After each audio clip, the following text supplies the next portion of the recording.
Into the ball game is Paul Mokeski, who's become kind of a cult hero in Milwaukee, Tommy. Fred Roberts hits Mokeski at the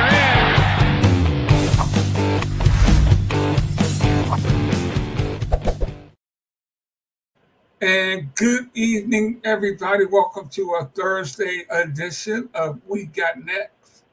I'm Rickey Hampton with that cult hero they were talking about in Milwaukee. My great friend Paul Mokeski. Hope everybody's doing well as they head into the weekend. Hope everybody did well on their brackets. We took Monday off so everybody could watch the Final Four. And Mo, hey, 65-63. A lot of people thought it was an ugly game, but I think the people who really know basketball know those were two teams just going at it. And they made it very difficult for each other to score. Yeah, I mean, it's you're in a different arena. You're playing in a stadium instead of you're playing in a stadium instead of an arena. There's national millions of people watching, and things come up and players make mistakes. I mean, in college basketball, everything is everything, but when you look at it, the team that makes the fewest mistakes at that level wins the games, right? Right. I mean, look, so let's talk about hold on. Let's talk about UConn loses their game and their chance of going to the Final Four because they don't block out from the free throw line. Mistake. Duke can't get to the final game because they're not capable of breaking Houston's full court press and get the ball in, which that happened to my Jayhawks in February. They had a 6-point lead with under a minute left and lost in overtime because they couldn't break the Houston press. Even John Shire talked about the Jayhawks having trouble with it. But in the long run, Duke could not break a simple full court press that AAU teams put on you, and they don't get to the championship game. Then in the final, Houston turns the ball over 4 times in a row. They don't even get a shot up, especially in the last possession. 4 turnovers in a row, no shot. So mistakes win and lose games more than good plays, it seems like to me. Yeah. Now, Mo, you're absolutely. It could not. There's just no excuse for getting a shot off, right? I mean, you got to get a shot off. Well, Houston, they were a little bit of a scramble situation. We understand, but they had the ball in the hands of their best player, Kreider. He had the ball in his hands. With 5 or 6 seconds, spread the floor. This is what you do. This is how you got to the game. Instead, for whatever reason, he passes to a guy that's not ready because he's never taken that shot before, and the guy travels. You don't even get a shot up. I'd rather have Cryer take a shot with 3 guys on him, get it up on the rim. Maybe you get offensive glass if it doesn't come in and get a tip in. But they didn't even do that. He threw it to a player that wasn't used to that situation and travel. So, it's got to be, it's so frustrating to watch as a coach. I know it's frustrating for them because they see it right in front of their eyes. Kreider has the ball, clear out, let's go, take him, do your thing, right? You guys always want to do your thing. You always want to go in your bag. You always want to there you are to win the championship, one shiny moment, and instead you pass the ball. Crazy. Mo, what impressed me with both of those teams was their effort on the defensive end. I mean, I thought both teams got after each other defensively. Yeah, and I mean, the refs let them play, and, Houston is known for their defense. They're tough, they're physical, not necessarily big. They're not tall, but they're strong. They got strong bodies, and they put them on you on the defensive end. And Florida, I've been saying all along, Florida is big, long, and can play defense. And they have a lot of players that are that size, 6'8", 6'9", 6'10", that can guard a multitude of positions. And that's what they're getting in. That bothered Houston Their length bothers Houston for sure. Duke is a pretty big team, but I told you a month ago, Florida is big. They start 2 7-footers. They're big at every position. When you looked at Houston in the court and Florida on the court, Florida looked like the size of a JV team to Houston. Houston looked like a JV team opposed to Florida's varsity team size-wise. Just the size was a big difference, and that makes a difference. Yeah, absolutely. You have a, you're used to, say you're a 6'5" guard or whatever, and you're used to a guy, 6'4", 6'5", 6'6" on you guarding you. Okay, now you got a guy 6'8" that's really long guarding you. That's a whole different ballgame right there. Right. Any prospects? What's that? Any pro prospects that you liked out of this game? Yeah, I mean, the guard for Florida, Creighton Jr., whatever is it, Clayton Jr. Yeah, so he had a great first game, but then he struggled in the second game. But he had 0 points at halftime, but he came out and made some big plays at the end of the game to help them win. He reminds me of Jamal Murray for the Nuggets. Yeah. He has that build. He has that game. He can get to the basket. He's a good finisher. He makes his free throws. He's got a good, solid 3-point shot. Not great, but that's who he reminds me of. I think he was up there probably after a Cooper Flag, probably the second pick in the draft after the semifinal game. I think the NBA GMs and scouts were maybe questioning that a little bit after the championship game against Houston, who had big, strong, physical players. And guess who has big, strong, physical players? Every NBA team. That's who has them. I was thinking about that when you said, 6'5" guys used to guys 6'6", 6'4" guarding them. Now you got guys 6'8", 6'9", long, just as well as you do. Yeah, really long. You think you have a nice step back against a 6'4" guy. That step back doesn't work against a 6'7" guy that has a 6'11" arm span. Yeah. Absolutely. And man, Sampson was just totally devastated after the game. I mean, everybody is. He said it was inconceivable that they could not get shots off at the end.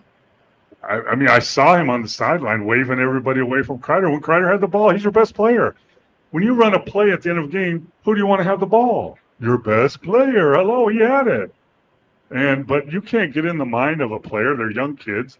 And I don't know if he balked away from the moment. He just freaked out. He just had a my bad moment and passed the ball to a guy that wasn't ready and really wasn't that open. So, I know it's so frustrating. And I saw Sampson, pushing guys, clear the floor, let him go to work. And it just never happened. So guess what? You'll never know what would have happened. You never know if he would have took the ball in the basket, brought it off a dribble and pulled up for a jump shot. But you'll never get that. You'll never know what happened. And Paul, don't teams practice? And I know practice one thing, games another. But during the course of a season, when you practice, do you go through certain situations in games? Yes, all the time. Every practice, you go through situations from, being up 5 with 1 minute left to down 4 with 1 minute left to no timeouts to having timeouts to having to break a press, having to break a zone, having to get 2 threes off in 30 seconds. Yeah, you go through all those scenarios, but practice is practice. And guess what? There's not 40,000 people watching you in practice. There's not 4 million watching on TV in practice. And, it's different. That's why in the NBA we talk about a lot of teams that are really good and they fail in the playoffs because they've never been there before. They don't know what the situation is. The teams that have been there before and a lot of times failed, but figured out how to do it right. Those are the teams that are successful. But in the NCAA tournament, you don't have that opportunity. Now you do. throughout the opportunity, like in the Sweet 16 or the Elite Eight, you're put in a situation where you got to make a last-second shot, or you got to defend a last-second shot, or you got to get a three, stuff like that. But it's hard to emulate in practice. But yeah, coaches, I guarantee Kelvin Sampson had been in that situation and practiced it hundreds of times this year. Absolutely. Yeah, yeah. And Steve, what's happening, brother? You late? $50 fine, man. You got to step it up, brother. And it was a great Final Four. I think the men outdid the women this year because UConn was just a dominant force. They took care of South Carolina, and in this year's women's side, Mo, there were just big disparities of good teams versus bad teams all the way through the end. So it was good teams versus bad teams to start with, but at the end, it was the best teams against the best teams. They're all number ones, right? Except for UConn. They're all the top teams. And still, South Carolina beat Texas by 20. UConn beat UCLA by 34. UCLA is the number one seed. And then UConn beat South Carolina by 23. They're one seed against one seed. So I don't understand that. I understand the discrepancy of 1 versus 16 and all that stuff. But to be a 1 versus a 2 or 3 or 1 or whatever and to be blown out by 20 to 30 points, really? I don't understand that in a 40-minute game. It's mind-boggling to me. And I guess that's, I don't know. Coaches, players, I have no idea how to describe why you would lose. If you're a number one seed in the whole country and you lose to another number one seed like UCLA did by 34 points. Yeah. How's that happen? Yeah. And hey, we want to welcome everybody out there. We already welcome Steve, even though he's late. You're watching us on Sports Fluent. Please subscribe to our page so you can follow us every week. We are excited to have you guys join us each week. We'll be back on our regular Monday evening this week. So tell a friend, share our show, Sports Fluent on YouTube. And we would really appreciate that. The NBA. I mean, we are headed. Final weekend, playoffs coming up. And you're talking about when college guys go to the NBA, you're wearing my beloved Pistons cap tonight. You are a former Piston. This is a young team about to step into the fray. Hadn't been there. They got a couple of guys been there with Tobias Harris and one or two others. What are those young guys going to see when they head to New York for Game 1?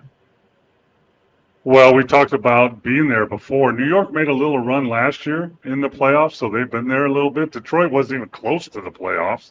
So I think they're going to have a rude awakening of the competition, the level of play, and what's going to go. They're going to, in my opinion, even though they match up really good against New York, maybe, they're going to struggle with the whole situation and being in the playoffs for the first time. And, they got a lot of young players, so it's going to be interesting for them. I think from being where they were last year, if they could get a couple wins in a 7-game series against the New York Knicks, that'd be good for them. Now, at the other side, though, they have nothing to lose, right? They're young. If I'm coaching them, I'm coaching them. We're going to play our game. We have nothing to lose. We match up. We beat them this year. We match up against them, and we're going to let it fly. We're going to let it fly. I don't care what the situation is. If we're down 20, we're going to still let it fly. If we're up 20, we're going to let it fly to a point. But, so it's a double-edged sword. But in the long run in the NBA, usually the teams with more experience win a 7-game series. It's not college. It's not one and done like college. The best team, a lot of times the best team in college does not win that game and move on. Yeah. In the NBA, in a 7-game series, besides injuries, 90% of the team, the best team moves on in a 7-game series. In fact, Mo, the Knicks and Pistons are playing right now. With 2 minutes to go, the Pistons are up 6. against the Knicks. I hadn't watched much of that game tonight, but it looks like everybody's playing for both teams. They Yeah, but just they're not showing. They're not showing anything. Yeah, They're play. They can. If the Pistons beat the Knicks tonight, it doesn't matter. There's enough games difference with 3 games or 2 games left. It doesn't matter. no. So you're not going to show your zone that you're going to have. You're not going to show some special plays you have. You're not going to show a lot of stuff because that's who you're playing next week in this series. So you're not going to show a lot of stuff. And do you want to win the game? Sure, but if you lose the game, what's that? Steve wants to know my cat, Lake Michigan Red Hawks. Lake Michigan College Red Hawks, Steve. That's your son's team? That's my son's team. Yes, sir. I need one of those hats, man. You got it. I'm going to get you one more for sure. Your son needs to come out here and recruit again this July. Hey, a great question from Steve. Do you save plays for a team that you didn't show during the season for the playoffs? Yeah, absolutely. Yes.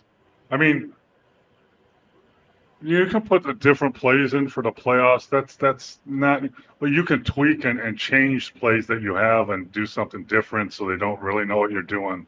So yeah, if I'm playing on the Knicks and the Pistons tonight, I'm not running anything that I haven't. I'm just running basic stuff, like a summer league game. I'm running basic stuff, right? I'm not going to show you how I break up press or any of that. But in the long run, Steve, by the time these teams play next week, I have a book here, from when we played Miami Heat in the finals years ago when I was with the Dallas Mavericks. It has every play they run, every call they run, every substitution pattern they have. It's all there. It's just some little tweaks you can do to maybe surprise somebody, but there's not many surprises you can have in the NBA 7-game series. And Mo, we have so many new viewers now, so many new friends who watch our show now. We've talked about this in our past shows. Now about what happens, how the coaching steps up when you're playing a team night after night in a series. The difference, the approach that's different now than during the regular season. Well, in the NBA season, you play one team on Tuesday night, another team on Wednesday night, some other team on Friday night, another team on Monday night. So you're playing all different teams. Here, you're going to play a team possibly 7 games in a row. So you can really lock down, and you have a few days, 3 or 4 or 5 days to get ready, right? In the NBA, in the regular season, you got 1 day to scout. You got 1 day to get ready and run through their stuff. So in the playoffs, it's very, very specific. And if you're running offenses, you tell your players, listen, we run this play and we're going to run this play. They know we run this play. And here's the difference. Usually when we run this play, we get the first option, maybe the second option. In the playoffs, you got to look at the 3rd, 4th, and 5th options of the same play because plays have all kinds of different options. Okay, we're going to run this action and he gets a jump shot. Okay, we're going to run this action. He doesn't get the jump shot. He's going to dribble to the middle, and there's a flare pick on the other side. Okay, he catches it. He doesn't have a shot. We're going to run a pick and roll. There's all options out of these plays that in the regular season, you get to the 1st or 2nd option usually, and you get a shot off. But in the playoffs, you got to get to the 3rd, 4th, and 5th options. Also, individual players. Like I know Ricky goes right, loves to go right and finish. When he goes left, he dribbles twice and pulls up for his jump shot.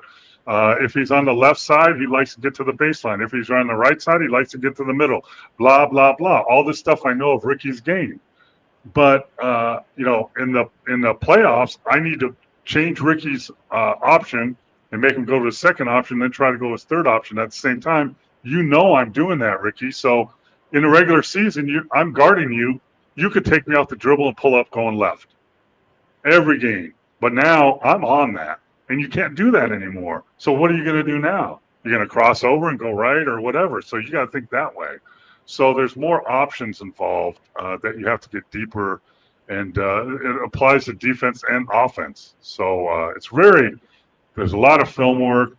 There's a lot of strategies. okay, we're going to push Rickey right to start with, but if he gets going, we're going to trap him from the baseline. All that stuff is or in the fourth quarter, Rickey doesn't pass the damn ball. He wants to shoot it every time, so we're going to trap him and get it out of his hand. And you won't want to pass it over. To our viewers out there, you guys know Mo always used me as his dummy player, and I always tell Mo, Coach, they are not guarding me on the three, man. I'm always open. And I always say, Rickey, you're open for a reason. You can't shoot the three. Come on, you're open for a reason, man. And seriously on that, Rickey, so, players would say that, right? So if I'm playing and they leave me open from the three and I'm not a very good three-point shooter, but, hey, I'm open, so I'm going to shoot it anyway, then I'm doing what the defense wants me to do. But if I'm a good driver, I'm not going to settle for that three. Even if I'm open, I'm going to drive it, take it to the basket, create contact, do what I want to do, not what they want me to do. Yeah. Hey, what they say the Bulls can win a play-in game? Yeah, what's their – so – They are currently sitting 37-43. Their game up on Milwaukee for the 9th spot. Not Milwaukee. I mean on Miami, I'm sorry. Come on, man. 8-9, that means they play Atlanta in the play-in game, and Orlando will play Miami. Yeah, they could beat Atlanta. They could beat Atlanta. Yeah, and then they can play for another 4 days and then lose to either Cleveland or Boston. Way to go. I mean, that gets a little excitement, but in reality, come on, man, you're just extending, that's like a 16th seed in the NCAA beating the 1 seed. Yay! But we're going to play the 2nd seed. We're going to lose that game by 30. But you know what? It's an experience, and that's what it's there for. But, we'll see. Hey, Paul, so when you go in the playoff series, for example, Cleveland averages 122 points a game offensively. In the playoffs, will that go down to maybe because they're going to get scouted a lot better? Will that go down to 118? Does it work like that? It'll be 122 if they play the Bulls. Right. But, yeah. But if they play, the Bucks, it's going to be, 115 maybe. I get it. They're going to have an easier time as the competition gets better. The regular season stats. Yeah, and then I'm sorry, but possessions are more important in a playoff series because one game is more important. You play 82 games in the regular season. It is true. A lot of them. You play so many games. It's so in 8 months. It gets crazy. But in the playoffs, it's set amount of games, and every game is more important. Every possession is more important. So you slow down your game more and get better shots. You try to take away easy shots. So the scoring, for the most part, usually will come down. Yeah. Another great question from Steve. How long does it typically take rookies to learn the playbook? Well, I mean, it depends on how smart they are. He's a rookie too, right? It depends how smart they are. I mean, my mind thinks that way. You could give me Miami Heat playbook, and in 2 days I would have it down. I would know what I'm doing. But my mind works like plays and diagrams, and it has for a long time. Even when I played, it worked that way. I could pick up plays really easily. I played with players that couldn't do that. I mean, I'm not going to name a name, but I signed a 10-day contract with the Milwaukee Bucks in December or whatever, and Nelly gave me the playbook and said, here, study these 10 basic plays, and we're going to use that. And I was running them pretty well in practice the next day. I studied them overnight.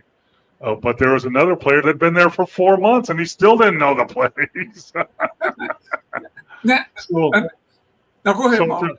So it depends on the player, obviously, and the teaching of the coach. I mean, you learn by different ways. You learn by, seeing them on a whiteboard. You will learn by writing them down on your own piece of paper. You learn by going out on the floor and walking through it. You learn by watching video. So players learn different ways how to learn the play. So a coach needs to be able to recognize, okay, Ricky, when I draw a play on a whiteboard, he doesn't know what the hell he's doing. Yeah. But I can show him on video. I could show him the play on video. Then it clicks in with him, and he gets it. So I need to show. We're going to do the whiteboard work, but I need to show Ricky plays on the video so he really picks it up. So, you can't answer that question, Steve. It's a great question, but some players pick them up fast, some don't. Most NBA playbooks now are pretty much simplified into actions. They don't really run set plays much anymore. There's the zipper play that's the Spurs run. There's horns that everybody runs. But then there's actions, in transition, there's actions, double staggered away and coming up and curl, all this stuff that almost every team runs. So you can move from team to team. It might be called something else, but it's the same type of play. So if I'm with the Pistons, I get traded to Milwaukee and say, okay, Mo, the horns up you run with the Pistons? Well, we call that thumbs up. Okay, no problem.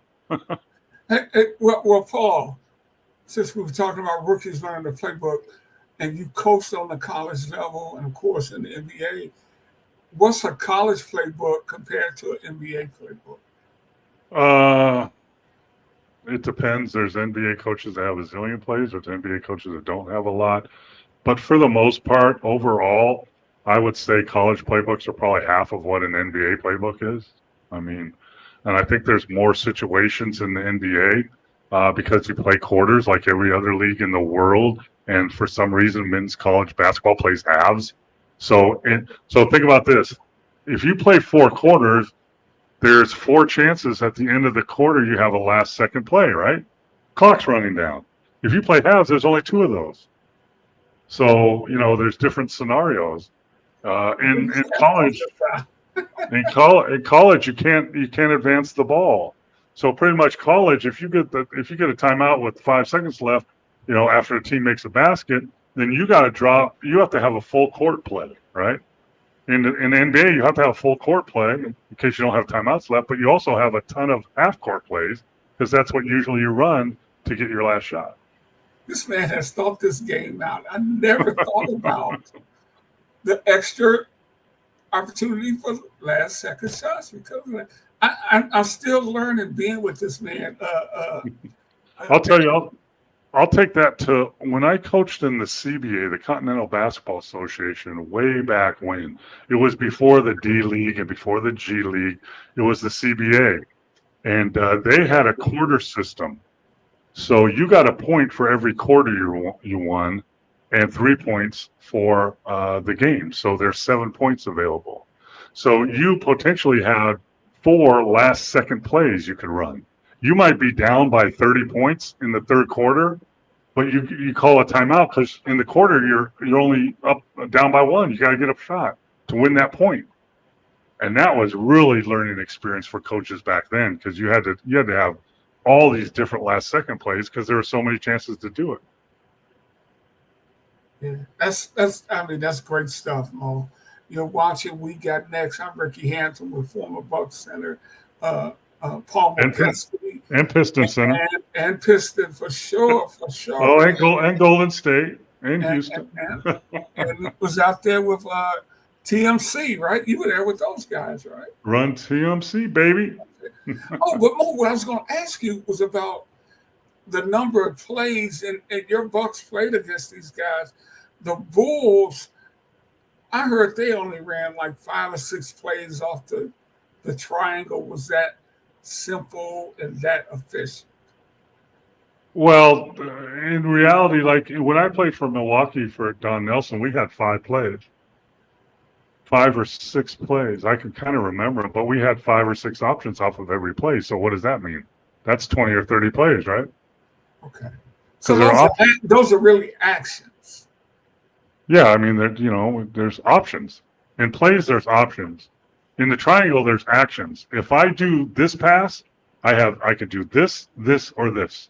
Usually in the triangle, I have 3 things to do. I can cut through and get to the other side. I can replace somebody. Or I can cut baseline. There's and I used to know all the actions out of the triangle because the Lakers ran it too. But, there's options. So, that doesn't mean it was that simple. There's reads. In the triangle, there's reads. In plays, there's options. If that makes sense. I don't know. Yeah, no, it does. It does. Because like the triangle was based on the triangle, right? So, every side, the strong side, there's a triangle, there's a post player and a wing and a baseline feeder. And on the weak side, there was a corner guy and a high wing guy. And then when the action went and I hit the post and I cut through and I went, and eventually we got to scramble and get to those same triangle and the two on the other side. And to run that, did you need a center who was a good passer?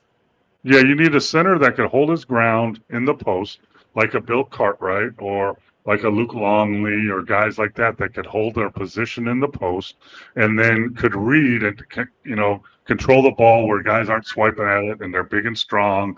And then they can read and make bounce passes, backdoor passes, over the head passes. Yeah, they have to be good passers, but they have to really be able to hold their ground, because if this is a triangle and your post guy has to go over here, it's not a triangle anymore. It's like a square. So you have to be able to hold your position and then hold the ball and then be a good passer. Yeah. And not necessarily a scorer.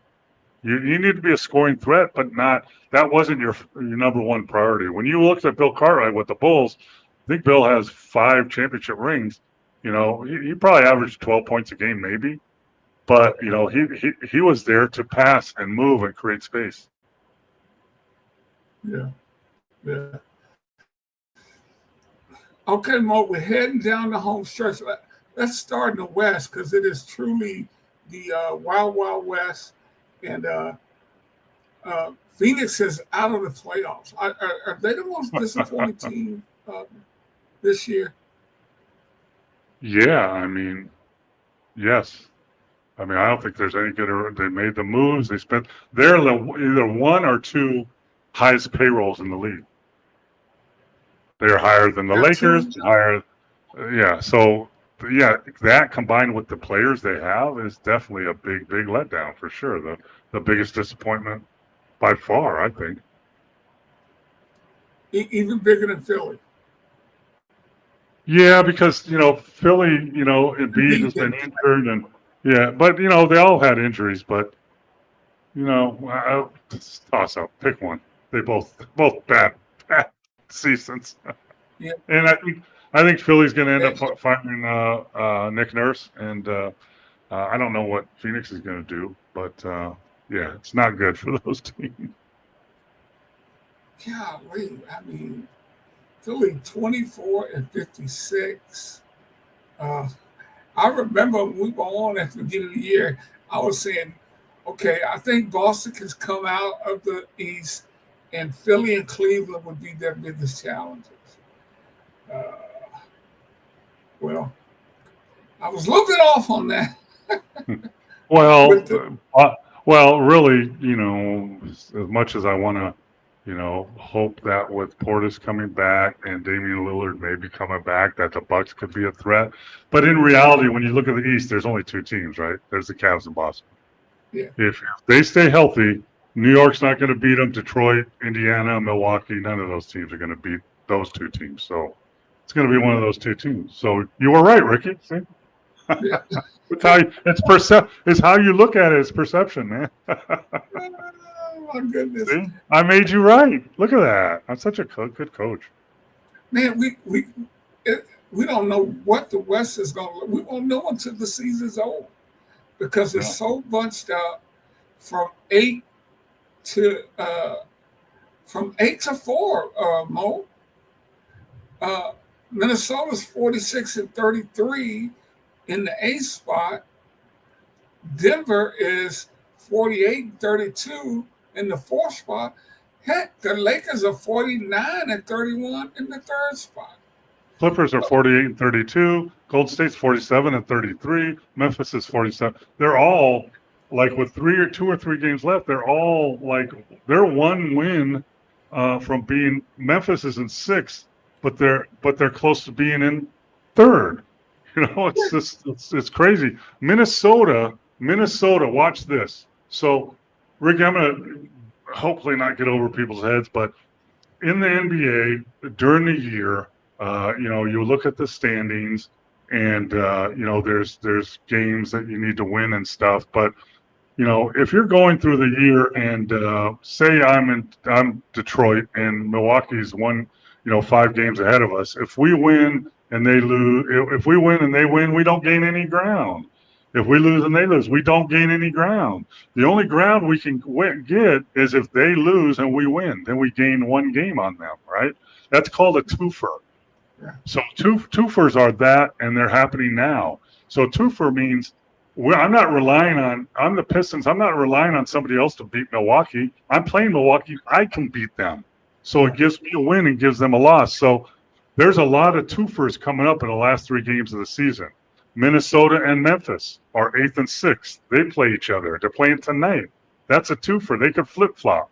Denver is playing Memphis. They're a half a game apart. That's a twofer. Whoever wins that game gets a full game advantage. Clippers and Golden State, they play in the last couple games of the season. They're in 5th and 7th place. That's a twofer. Whoever wins that is going to probably flip-flop. So it's, you call it a twofer because they're so close. And I would watch Minnesota. Minnesota's been up and down all the year, but they play tonight. Minnesota plays Memphis. Minnesota's in 8th spot. They're in the play-in, right, at 46 and 33. If they beat Memphis tonight, Memphis will be 48 and 33. 47 and 33, and Minnesota will be 47 and 33. But watch this. The next 2 games that Minnesota has against the Brooklyn Nets and the Utah Jazz. 2 non-playoff games. Yeah. So if Minnesota takes care of business tonight and beats Memphis, they jump up probably into the 7th or 6th spot.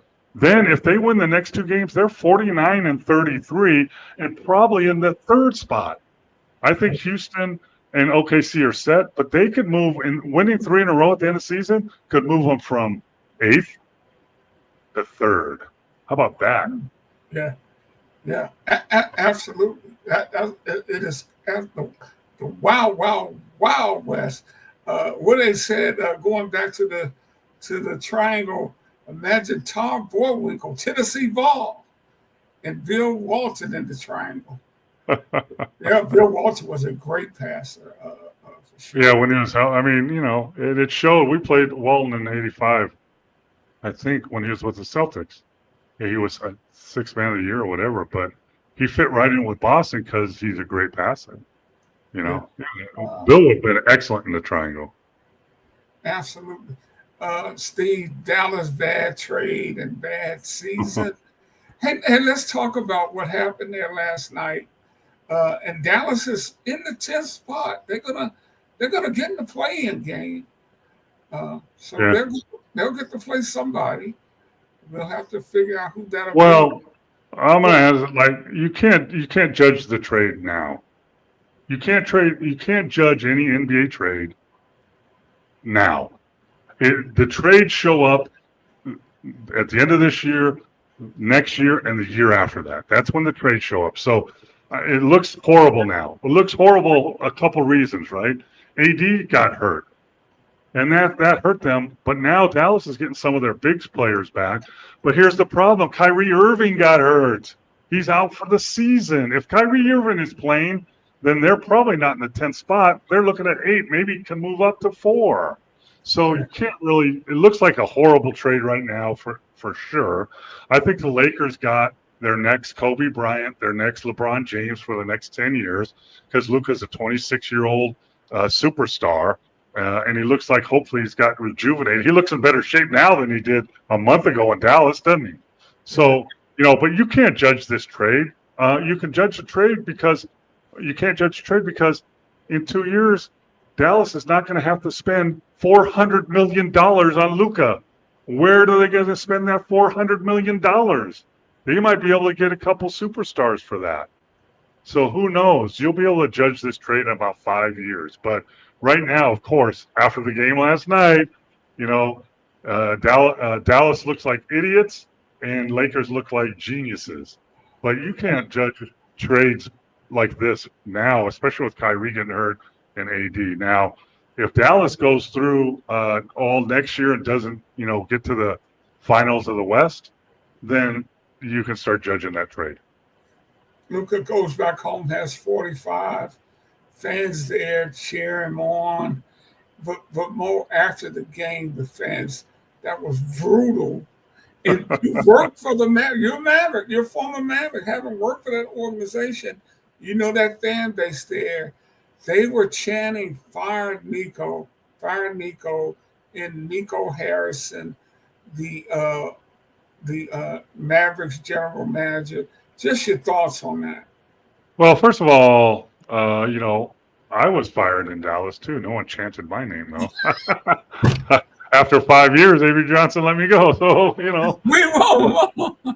yeah, we want me and Mo back. But, first of all, the reality of the NBA is, was part of it Nico Harris? Yes. He had something to do with it. Was it all Nico Harris?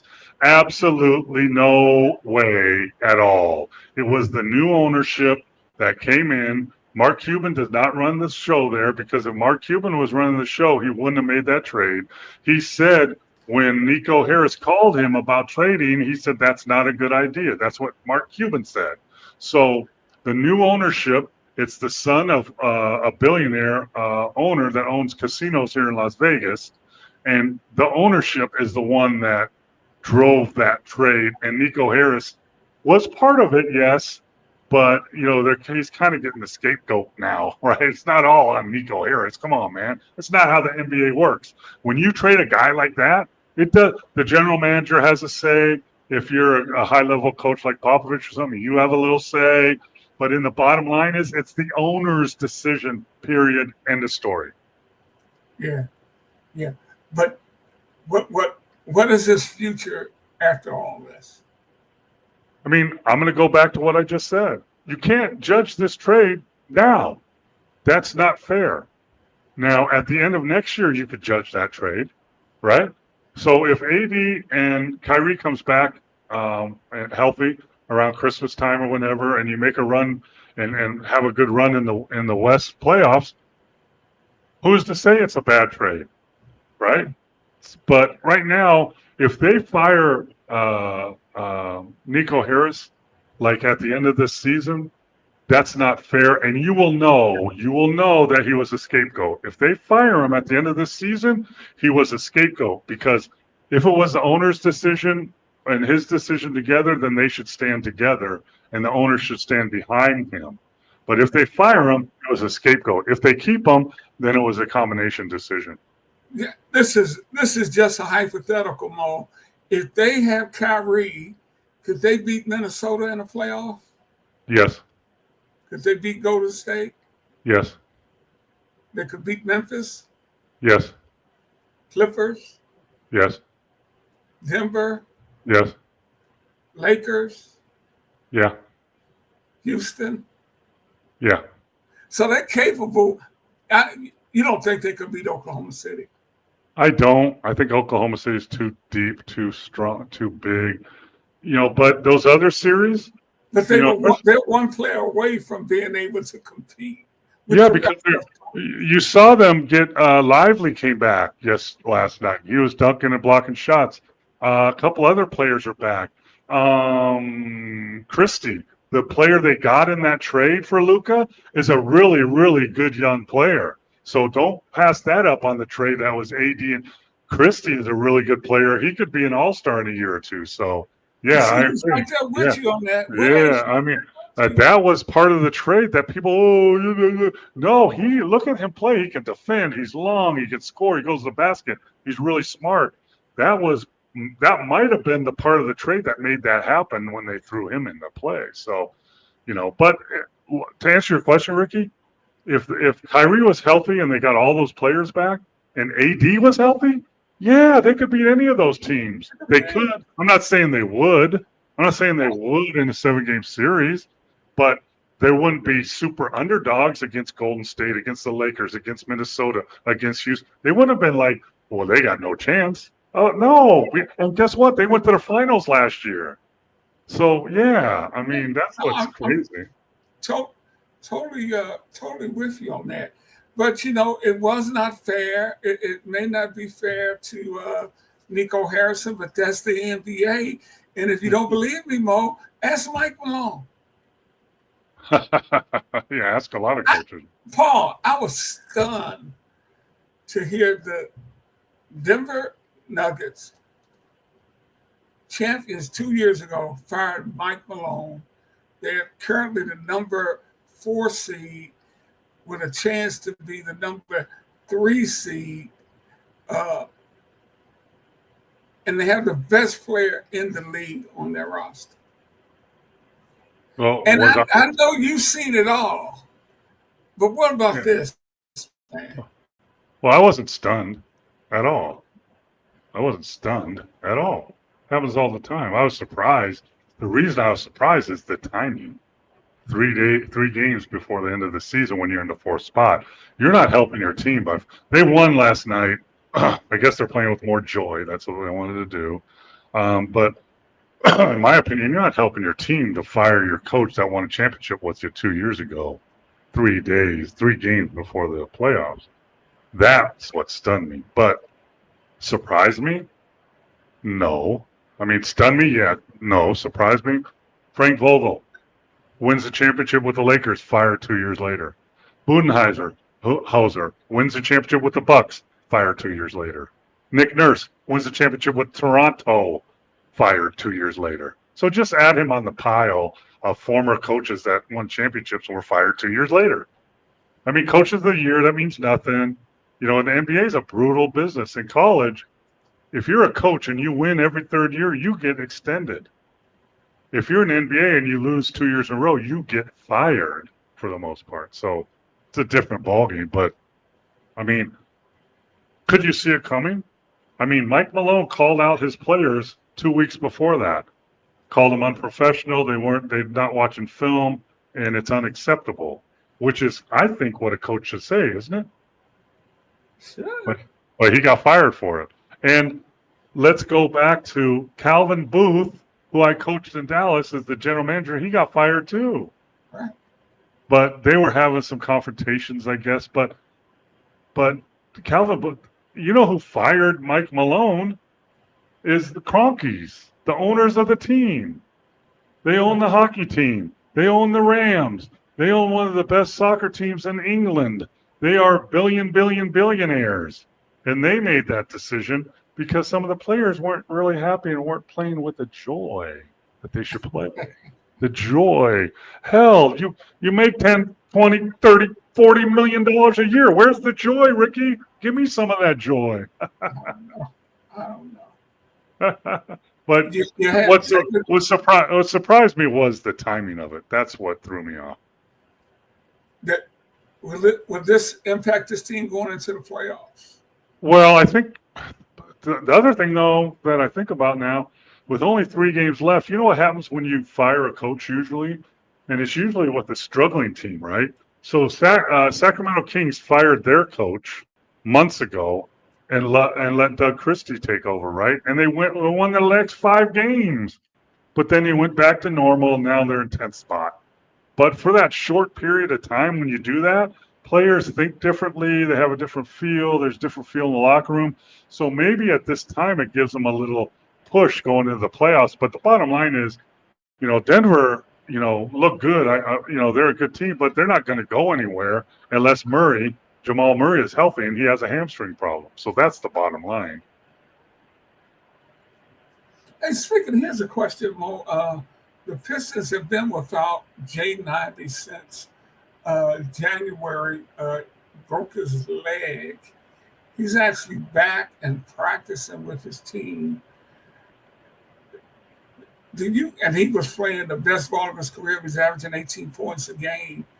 Did you try to fit him back in, or do you just, look, we're playing well, you just, let's just get you ready for next year? How do you handle that? Or do you have to, you would have to be here to see him every day, of course.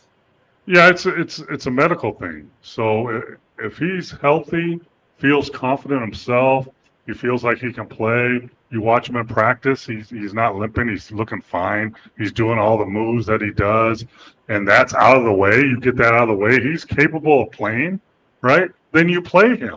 He's one of your best players. You can't win a playoff series without him. You have a better chance with him, for sure. But you don't just throw him in there and play him 35 minutes. You bring him back slowly. Let's bring him off the bench. Let's put him in with the starters that he's used to playing with a little bit. And then let's broaden his playing minutes as we go along in the next series. All right. But absolutely, if he's healthy enough, mentally well enough, because a lot of these things, if you break a leg, you got to come back and make cuts and practice, treadmill, on the court with your physical. Yeah, it feels great, but you get in a game and it's made split-second decisions. You got to cut and move. You got to be mentally ready for that too. So that's what, if I'm the coach, I'm making sure he gets really tested in practice. It's probably not practice, but one-on-one and some drills that are really, okay, go left, go right, stop, jump. I'm going to make sure he's capable of doing that for myself, but also for him. I want him to make sure that he thinks, okay, I'm good. Because as you know, you follow football for so long, Ricky, a player gets hurt and he doesn't feel right until he comes back and is healthy and gets hit again in the game. Then he knows, okay, I'm okay, Yeah. Hey, that is really something, though. You talk about this list of head coaches. Budenholzer fired after he won it. Nurse fired after he won it. Vogel fired after he won. I mean, isn't that the goal to win the freaking? Yeah, but it's what have you done for me lately? In the NBA, it's like now, you have to perform now. I mean, that's the way. The coach of the year in the NBA is almost a curse. Yeah.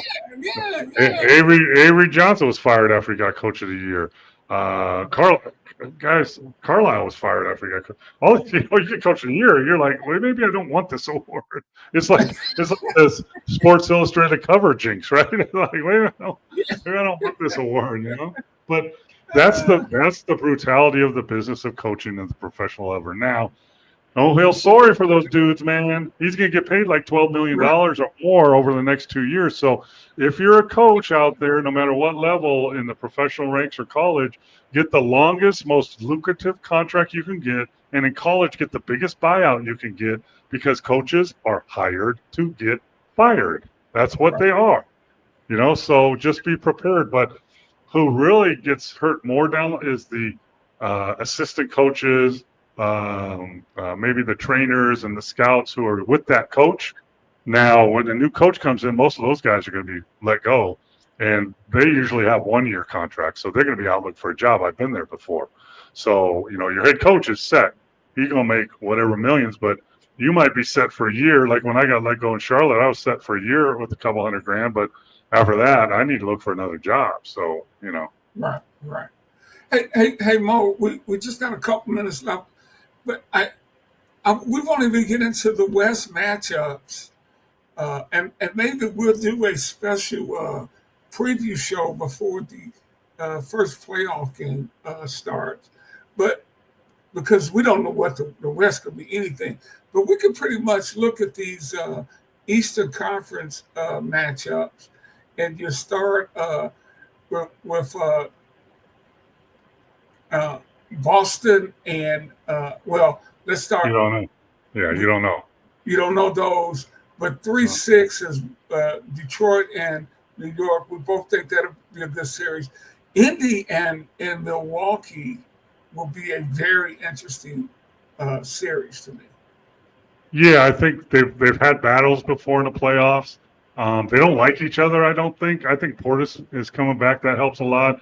If Lillard can come back, that will help a lot. Milwaukee. Indiana was the team, right? And then they weren't the team. They were struggling, and now they're got on track, and they're playing really good basketball. And I don't think – a lot of times I'll look at the home court and see who has that, but I don't think that affects the Indiana-Milwaukee series. So, it's going to be a good series, and, of course, I'm picking Milwaukee. And it seems like home court is not as big in today's NBA as it was during your era. Is it because of the three-pointer? No, it's because of travel. So when I played, if we're playing, we're playing whoever, in the playoffs. So after the game, we sleep at the hotel. We get up at 5 a.m. and we get on a plane. We go through the airport. We check our bag. We go to the terminal.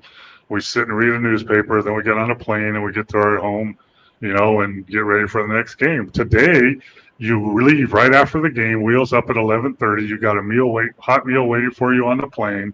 You can get stretched. You can get treatment. You can get ice bags. You get massages.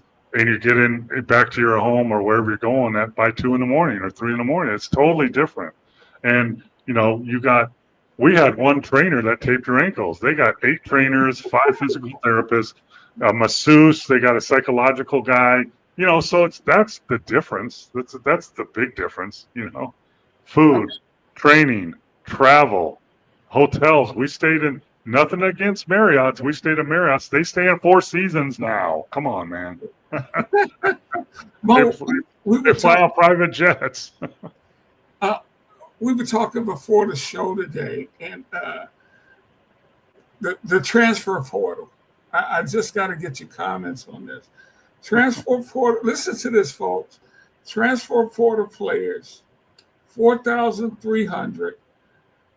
Available JUCO players, 3,800. Available NAIA players, 1,000.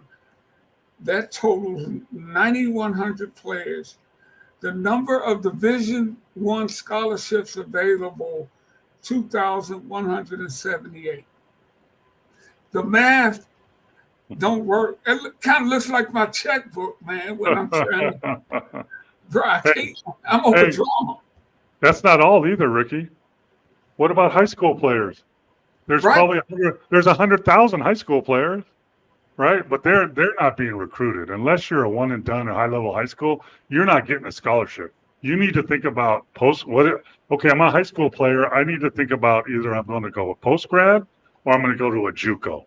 And now they changed the rule for JUCO. I can go to JUCO for 2 years, and when I come out of JUCO, I can go to a college Division I for 4 more years. I can get 6 years in. So I'm going to be 26 years old playing against 19-year-olds. That's a pretty good deal.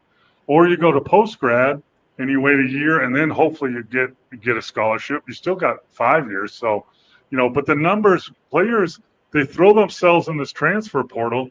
There's a player at Kansas 2 years ago, Clemens, I think his name was, a 6'10" kid from Texas, from Dallas, and he was on Kansas's team on a scholarship. Wasn't playing much. I think he got hurt a little bit, and then he went in the transfer portal, and no one picked him. No one picked him. So guess what he did? He went back to Kansas as a walk-on. So you're jumping in this portal, and it's like the grass is greener. Not always. You gotta look before you jump, and the numbers are just astounding. You read them off, Ricky. It's crazy. So, there's probably 2,000 players in the transfer portal that will not have scholarships next year. And what you're going to do is, I have a friend coaching JUCO. Your son should look into it. They're picking up a lot of these guys. That didn't get a college. They're going back to JUCO to play for a year. And the other thing is with the NIL money, so this was the first year in like 20 years that all number one ranking teams in the tournament got to the Final Four. The first time in like 18 years. There's a reason for that. NIL money for the high level, mid-level, and low-level college is a recruiting field for the high-level colleges. They look at the Mountain West and all these mid-level conferences, and they pick the best players, the player of the year, and they put them on their teams. Kansas, Florida, Duke, whatever. So now, mid-level, I think you're done with any Cinderella story and any mid-level college going to the Final Four anymore because of NIL and transfer portal. Mo, we got to get out of here. This hour flew by. Thank you, everybody out there, for tuning in. Thank you for your questions. We appreciate you guys every week. We'll be back Monday, so we only got a few days. We'll have the NBA set up. Absolutely. Mo, this has been an absolute pleasure, brother. Always fun when we get together. For my great friend Paul Mokeski, I'm Rick Hampton. We got to get out of here. See you Monday. Take care, everybody. Oh, Canada. Put on a suit, drink water, don't drink and drive. Hey, man, call your mother. It means nothing. It means nothing. No, they lying to you. It's about the money. Now you're more fluent.